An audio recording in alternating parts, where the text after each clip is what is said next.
Bonjour tout le monde, ici c'est Justin, bienvenue dans cette toute autre vidéo. Et dans cette vidéo, je vais vous expliquer la psychologie de tout business. Et oui, vous avez entendu, tous les business fonctionnent sur une psychologie. Et vous allez voir que ça va se baser uniquement et surtout, je pense même à 100% sur ce qu'on appelle le triangle de Maslow. Vous allez voir dans cette vidéo comment tout business se construit sur la psychologie humaine. Comment les êtres humains fonctionnent. Vous allez voir que quel que soit le business, vous allez mettre votre business dans un cadran ou bien vous allez intercaler votre business sur l'une des parties du triangle du Maslow. Et vous allez voir qu'en fonction de l'ascenseur que vous êtes, sur le modèle d'ascenseur que vous êtes, votre business aura une autre psychologie de fonctionner. Vous allez voir par exemple, si vous voulez lancer votre business dans la partie psychologique, votre business doit réfléchir et vous-même vous devez réfléchir différemment. Plus votre business change d'ascenseur, plus la psychologie de fonctionnement de ce business va être différent. Et dans cette vidéo, je vais un peu m'arrêter sur la partie sécurité parce que ça va être ici que ça se fait mal. Ici, vous allez voir que c'est une partie qui fonctionne avec tous les autres ascenseurs, tous les autres tiroirs de l'ascenseur. Je vous invite à regarder attentivement cette vidéo jusqu'à la fin. Mais d'ailleurs, peut-être avant même de vous expliquer ça, il y a des gens qui se disent, bon, ils viennent de me découvrir, ils ne me connaissent pas. Donc, je vais me présenter rapidement avant de continuer la vidéo. Alors, moi, mon nom, c'est Mortodé Justin, bien Justin Mortodé. Je suis architecte de formation, mais en même temps, je suis entrepreneur. J'ai plusieurs business dans plusieurs domaines et dans plusieurs pays pour ceux qui suivent mes activités. Et le but de cette chaîne Vivre et Réussir en Afrique, c'est de partager le peu que je connais dans le domaine des business parce que en fonction de mes business que j'ai lancés, je fais un retour d'expérience sur cette chaîne et également le retour d'expérience des autres entrepreneurs, donc des interviews et ainsi de suite. Vous allez tout simplement visiter Vivre et Réussir en Afrique et vous allez voir que des vidéos comme celle-ci, il existe une centaine déjà, plus d'une centaine sur notre chaîne. Donc allez-y, regardez les vidéos ou bien tout simplement abonnez-vous pour rejoindre les milliers de personnes déjà abonnées. Comme on parle de business, mon équipe et moi avons également préparé et écrit un livre qui contient 33 idées de business. Ce livre se trouve dans la barre de description, donc allez-y télécharger rapidement. Vous allez voir que chaque idée est détaillée. Il y a un plan d'action derrière. Donc vous téléchargez le livre, vous prenez une idée et derrière il y a un plan d'action. Suivez le plan d'action, vous également, vous allez lancer votre business ou bien diversifier vos activités. Donc on va revenir rapidement sur ce que je suis en train de dire ici. Alors ça c'est ce qu'on appelle le triangle de Maslow et je vais vous expliquer rapidement le triangle de Maslow et après ça je vais vous dire exactement ce que vous devez comprendre dans ce que je vais dire dans cette vidéo. La première partie du triangle en fait c'est ce qu'on appelle les besoins psychologiques, c'est la base en fait. Dans la base vous allez vous rendre compte que c'est la partie élargie. Alors il y a quelque chose de très subtil dans le triangle de Maslow que beaucoup ne comprennent pas ou bien beaucoup ne voient pas comment on peut utiliser ça et transposer ça dans le business. Alors dans la partie psychologique, ce qui se passe en réalité, c'est quoi? C'est que c'est vaste, c'est-à-dire qu'il y a du volume. Donc, il y a un modèle d'ascenseur comme ça. C'est-à-dire que plus on monte, plus il y a peu de personnes, mais il y a un autre. Donc, vous allez voir que c'est deux ascenseurs. Il y a un aller et puis il y a un retour. Plus on monte, plus il y a peu de personnes. Donc, des personnes dans la catégorie physiologique sont plus nombreuses que dans la catégorie sécurité, appartenance, estime et accomplissement. Peut-être pour des personnes qui ne voient pas encore très bien ce que je suis en train de dire, je vais vous l'expliquer tout à l'heure. Mais plus on monte, plus il y a de moins en moins de personnes. C'est-à-dire que ici, donc si on est ici avec 100 personnes, donc si on est avec 100 personnes ici ça va être 80, 60 personnes, 40 personnes et 20 personnes. Donc, en fait, ça, c'est le nombre de personnes, le volume de personnes qui se trouvent dans chaque catégorie. Au contraire, ou bien à l'inverse, plutôt quand on descend, ici, les gens ont plus d'argent. Donc, dans les personnes, dans le besoin d'accomplissement, ce sont cette catégorie de personnes, cette frange de la population qui a plus d'argent en descendant. Donc, ceux-là ont plus d'argent que ceux-là qui ont plus d'argent, que ceux-là qui ont plus d'argent, ainsi de suite. Donc, en fait, il y a un modèle comme ça d'ascenseur qui est là. C'est ce que je veux que vous compreniez. Donc, quel type de business, si vous voulez lancer un business à cette catégorie-là, Donc, les besoins physiologiques, comme vous savez, ce sont des besoins de base.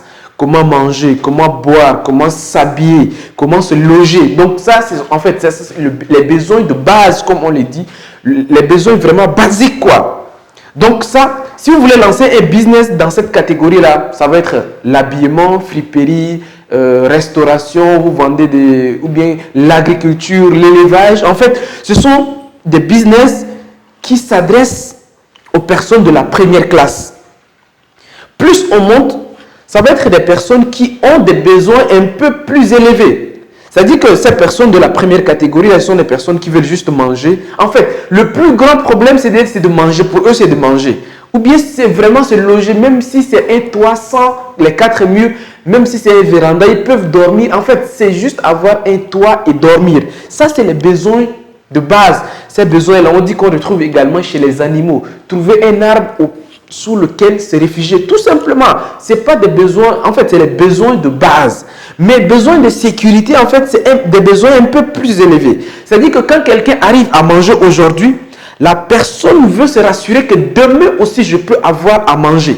Donc, c'est-à-dire que la personne commence déjà à planifier. Donc, s'il mange aujourd'hui, donc vous allez voir que naturellement, dans la première catégorie, vivre au jour le jour, je mange aujourd'hui, en tout cas, chaque jour je sors. En tout cas, c'est le matin seulement que je me lève, que je vais chercher à manger.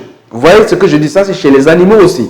Mais ici, la personne commence déjà à planifier la sécurité. Et c'est là que je vais revenir un peu beaucoup plus. Je vais passer rapidement, mais je vais revenir un peu plus ici parce que c'est là que tout le business se trouve en fait. Beaucoup de gens ne comprennent pas, mais c'est dans cette partie que tout le business se trouve. Ceux qui font beaucoup d'argent, ce sont des personnes qui se trouvent ici. Et vous allez comprendre maintenant pourquoi je dis ça.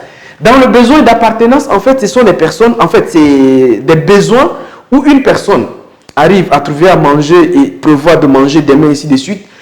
L'être humain va commencer à vouloir appartenir à une catégorie. C'est-à-dire quoi? C'est-à-dire que si il mange, je ne sais pas, donc je ne vais pas citer des nourritures ici, comprenez, mais ce qu'il mange, il va vouloir manger des choses d'une autre catégorie. Donc, par exemple, si vous prenez, comme je connais un peu l'Afrique, je vais vous dire, si la personne arrive à manger, par exemple, au Burkina, donc ça va être du benga, c'est-à-dire que le riz et puis le haricot, c'est-à-dire que ça, c'est nourriture de base. Après, il va vouloir manger des choses un peu plus luxueuses, c'est-à-dire qu'il va appartenir à une catégorie. Si la personne roule une voiture, je ne sais pas, Peugeot, bon, je ne cite pas des noms, mais malheureusement, je l'ai déjà cité. Peugeot, Citroën, en fait, les voitures comme ça, il va vouloir maintenant, si c'est des Citroën, des voitures C3 ou bien des voitures Peugeot 308, il va vouloir maintenant Peugeot 508. En fait, il veut monter en gamme. Donc là, c'est besoin d'appartenance. Il veut faire partie d'une autre catégorie. Ça, c'est très important. Et également, quand c'est comme ça, les business que vous voulez lancer ici doivent avoir une méthode, une stratégie de réflexion. Dans les besoins d'estime de soi, en fait, ce sont des personnes qui veulent qu'on reconnaisse qu'ils sont quelque chose. En fait, dans la famille, le gars, il va commencer à mettre des gardiens devant la porte, chien méchant. Elle dit qu'il commence à faire genre quoi. Bon, vous comprenez ce que je veux dire. Mais dans les besoins d'estime, la personne veut qu'on reconnaisse son statut. Il se présente maintenant comme directeur de quelque chose. En fait, ça, c'est les besoins d'estime de soi. Ou bien, quelque part, on appelle encore besoin de reconnaissance. Il a franchi toutes ces étapes-là, il a mangé chaque jour, ça ne l'inquiète plus, il roule la voiture qu'il veut, peut-être il appartient à une catégorie, mais maintenant il veut qu'on reconnaisse qu'il est ça. Là, vous voyez ce que je veux dire? Besoin d'estime et besoin d'accomplissement, en fait, ça c'est le pic, il n'y a plus de limite en fait. C'est des personnes qui peuvent faire ce qu'ils veulent parce qu'ils ont peut-être tout accompli dans leur vie et ils cherchent à faire quelque chose qu'un autre n'a pas encore fait dans la famille, un autre n'a pas encore fait dans le village, l'autre, ce qu'il veut faire, en fait, il veut faire, c'est un accomplissement. Donc, c'était juste pour vous expliquer ce triangle qu'on appelle le triangle des besoins. Maintenant, comme je vous disais, c'était au niveau de la sécurité. En fait, quand je vous parle de la sécurité, c'est cette partie-là où tous les besoins ont besoin de sécurité, en fait. La sécurité, c'est partout. Et en marketing surtout, c'est la base du marketing, la sécurité. C'est-à-dire que partout, on pousse les gens à se sentir sécurisés. Je vous prends des exemples terre à terre pour que vous compreniez. Dans la famille, quand on fait des publicités, les écoles font des publicités, ainsi de suite, la publicité se base sur la sécurité. On vous dit, envoyez vos enfants à l'école pour ne pas qu'ils deviennent délinquants. On vous dit, ça c'est vraiment des messages marketing, des messages publicitaires, quoi. On va vous faire comprendre que sécurisez-vous. Tout le temps, les assurances. On dit que quand vous prenez des assurances, c'est quoi? C'est parce que quelque part, on vous dit qu'il peut y avoir accident. Quelque part, vous pouvez avoir incendie. Donc, vous devez prendre une assurance. Assurance, c'est quoi? C'est la sécurité, c'est la recherche de sécurité. Donc, un peu partout, il y a toujours cette notion de sécurité-là. Je vous disais dans les besoins physiologiques, lorsque la personne a un toit, il cherche maintenant à mettre des serrures sur la porte. C'est-à-dire qu'il veut maintenant sécuriser là où il est. C'est besoin de sécurité. Je vais même encore aller plus loin quand vous prenez par exemple les religions. Dans la religion, en fait, j'ai fait une vidéo dans laquelle j'ai expliqué que la religion, en fait, est du business et quelque part, il y a aussi son marketing. Le marketing de la religion, c'est le marketing le plus élevé. On dit aux gens, si tu ne crois pas, quand tu vas mourir, tu iras en enfer. Bon, on ne sait pas si l'enfer existe ou pas, ça là, on ne sait pas. Mais on te fait croire que tu dois te sécuriser quand tu es encore en vie. Il faut chercher la sécurité, quoi. Donc, on t'amène à te dire que oui, tu dois donner ta vie à... En tout cas, tu dois croire à Dieu. Parce que quand tu vas mourir, il y a l'enfer et puis il y a le paradis. Ça, c'est ce qu'on nous a dit. Donc, ça, c'est un marketing derrière. C'est-à-dire que du genre, on pousse les gens à dire qu'on présente un danger.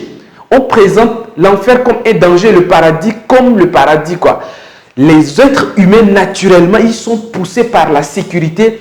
Et comme ils sont encore en vie, ils vont se projeter et ils vont... Comprenez ce que je veux dire. Mais ça, c'est la sécurité. Dans plein de business, en fait, les gens, ils se basent sur la sécurité pour vendre leurs produits. Selon vous, pourquoi les gens achètent des préservatifs? C'est parce qu'on les a dit qu'il y a une maladie. S'il n'y avait pas de maladie, est-ce que les gens allaient acheter une préservatif, allaient se protéger? C'est-à-dire que la plupart des produits que les gens vendent, derrière, on crée un danger. On crée un besoin dans la tête de l'humain que tu dois te sécuriser. Si tu ne te sécurises pas, il y a ça, il y a ça, il y a ça, et l'être humain va se sécuriser. Ces gens de business qui utilisent la sécurité, ce sont des business qui marchent à tous les coups. Je sais qu'il y a d'autres types de business qui n'utilisent pas les besoins de sécurité.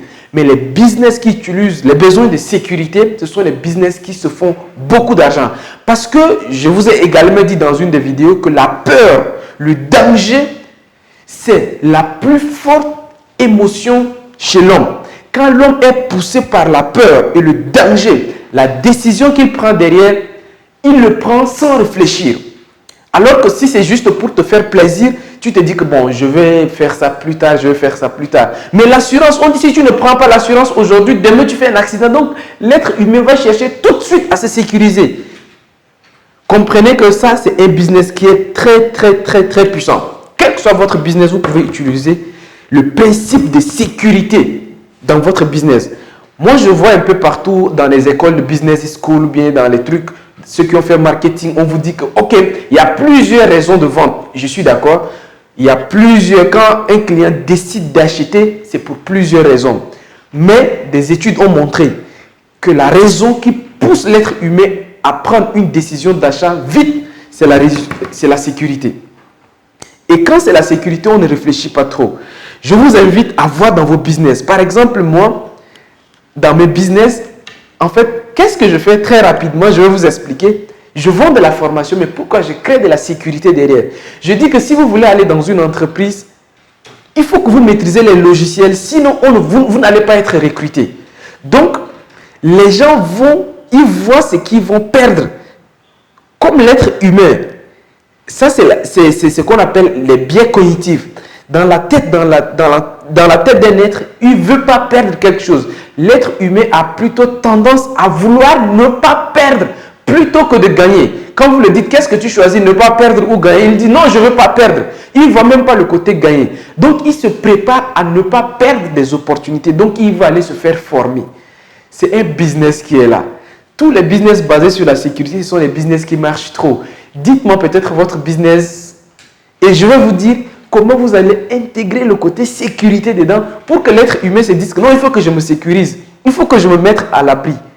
Moi, je connais par exemple un ami qui a une école d'art oratoire.